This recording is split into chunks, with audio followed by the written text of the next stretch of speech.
ब्रिजमोहन योग केंद्र में आप सबका स्वागत करते हुए ओम असतो माँ सद्गमय तमसो माँ ज्योतिर्गमय मृत्योर्मा अमृतम गमय, इस मंत्रों को मन में भाव इसके अर्थ को समझते हुए कि हे माँ, हे परमपिता परमेश्वर, मुझे असत्य से सत्य की ओर ले चलिए, मुझे अंधेरे से प्रकाश की ओर ले चलिए।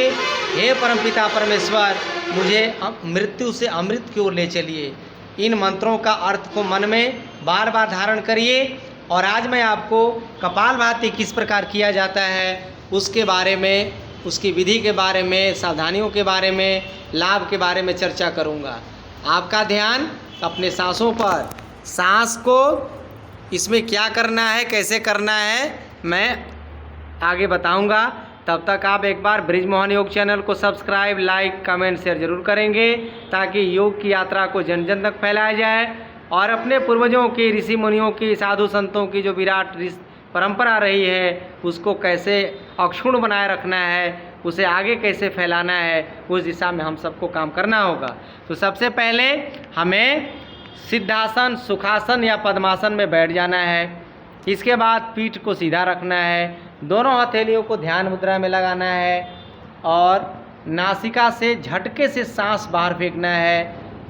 छींकने की क्रिया करनी है, नाक से सांस बाहर फेंकना है और पेट अंदर जाएगा, सांस बाहर। जैसे हम छींकते हैं, नाक में कुछ घुस जाता है तो शरीर अचानक तेज़ी से नाक में छींक लाने का प्रयास करता है और जो नाक में कोई गलत चीज़ पहुंच रहा है उसको बाहर करने का प्रयास करता है। ठीक उसी प्रकार ये शरीर को डिटॉक्स करने वाला अभ्यास है कपालभाति। कपाल का मतलब होता है मुखमंडल, भाति का मतलब होता है चमक, यानी हमारे मुखमंडल पर, ललाट पर जिस अभ्यास को करने से प्रसन्नता आए, चमक आए, उस क्रिया का नाम है कपालभाति, उस प्राणायाम का नाम है कपालभाति। इसको लगातार करने से हमें एक लाभ का मिलने वाले हैं, उसकी चर्चा मैं थोड़ी देर में करूँगा। पहले इसकी विधि को जाना। 1 सेकंड में सांस को फेंकना है, पेट अंदर, सांस बाहर, मेरुदंड सीधा हो, गर्दन भी सीधी हो, मन में शुभ शुभ भाव चल रहे हों। इसके बाद सावधानियों को इसमें ज़रूर याद रखिएगा। माताओं बहनों को कभी भी पीरियड्स के दौरान, मासिक धर्म के दौरान कपालभाति का अभ्यास नहीं करना है। दूसरा, गर्भावस्था के दौरान, प्रेगनेंसी के दौरान कपालभाति का अभ्यास बिल्कुल नहीं करना है। शरीर में किसी अंग में कोई यदि शल्य क्रिया या कोई ऑपरेशन हुआ हो तो इसे 6 महीना तक नहीं करना है कपालभाति। दूसरा, शरीर के अंदर से कहीं पर भी ब्लीडिंग हो रहा हो, चाहे नाक से हो, चाहे बवासीर के समय हो, उनको कपालभाति ब्लीडिंग के समय नहीं करना है।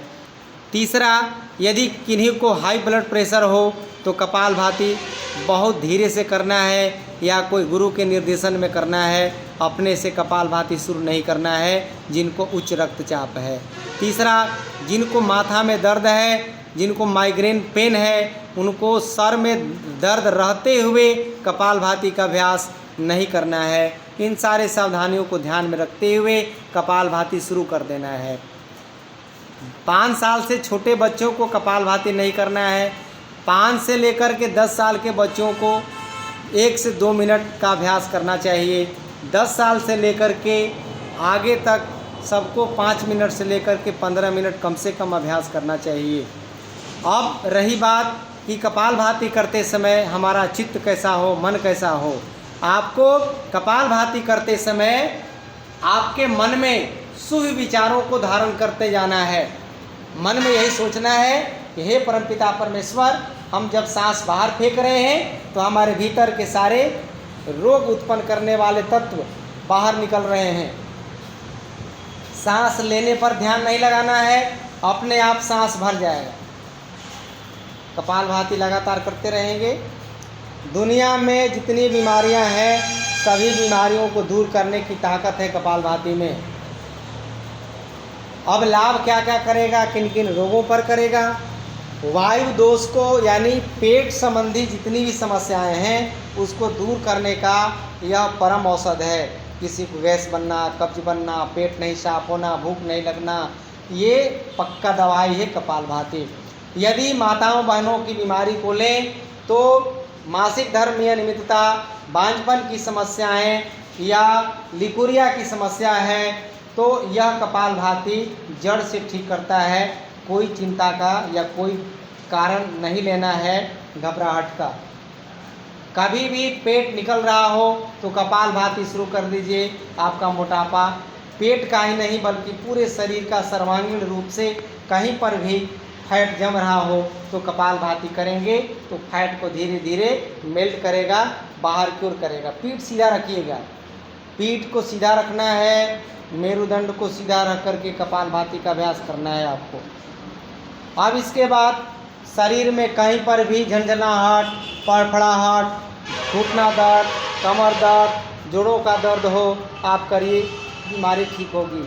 यदि शुगर की समस्या है तो शुगर के बीमारी में कपालभाति कम से कम 15 मिनट से आधा घंटा करना चाहिए।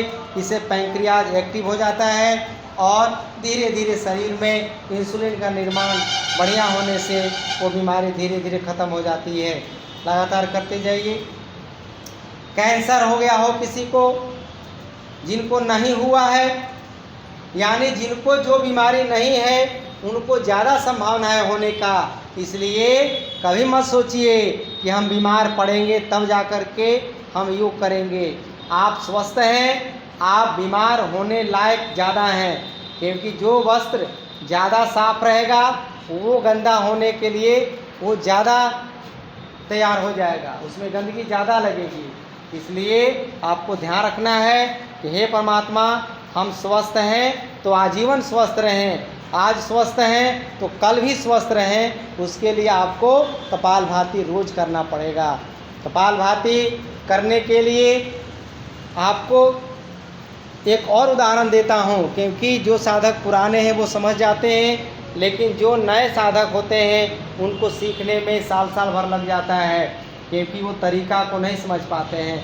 कभी यदि आप अपने लोहा के कोई चीज़ को पिटवाने के लिए, चाहे हंसिया हो, हथौड़ा हो, खुरपी हो, आप लुहार भाई के पास जाइएगा, उनके पास एक हाथी होता है, चमड़े का पेट रहता है, रस्सी से खींचते हैं, पेट चिपकता है, नली से हवा बाहर, और वो नली कोयले के पास रहती है। वो बुझे हुए कोयले को जला करके उसमें अग्नि पैदा कर देती है और लोहे को गर्म करके लाल करके उसके स्वरूप को परिवर्तन कर देता है। इसलिए जब कपालभाति करेंगे तो आपके अंदर की जठराग्नि प्रदीप्त होगी, आपके अंदर की अग्नि प्रज्वलित होगी, तो शरीर आपका योग रूपी अग्नि में, योगाग्नि में तपेगा।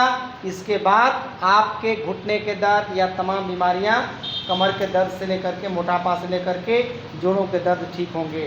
तो आइए मैं आपको कपालभाति किस प्रकार किया जाता है, करने के साथ साथ सावधानियाँ क्या है, उसके लाभ क्या होते हैं, और मन में बार बार प्रार्थना करना है कि हे परमात्मा, इसमें सबसे बढ़िया लाभ होता है, मैंने देखा है इसको करके, कि नाम जप करिए। एक नाम, भगवान श्री कृष्ण का नाम लीजिए, कृष्ण कृष्ण कृष्ण, उसमें कृष्ण भी कह सकते हैं, श्री भी लगा सकते हैं, उसमें दुर्गा दुर्गा कर सकते हैं, काली काली कर सकते हैं, राम राम कर सकते हैं, शिव शिव कर सकते हैं।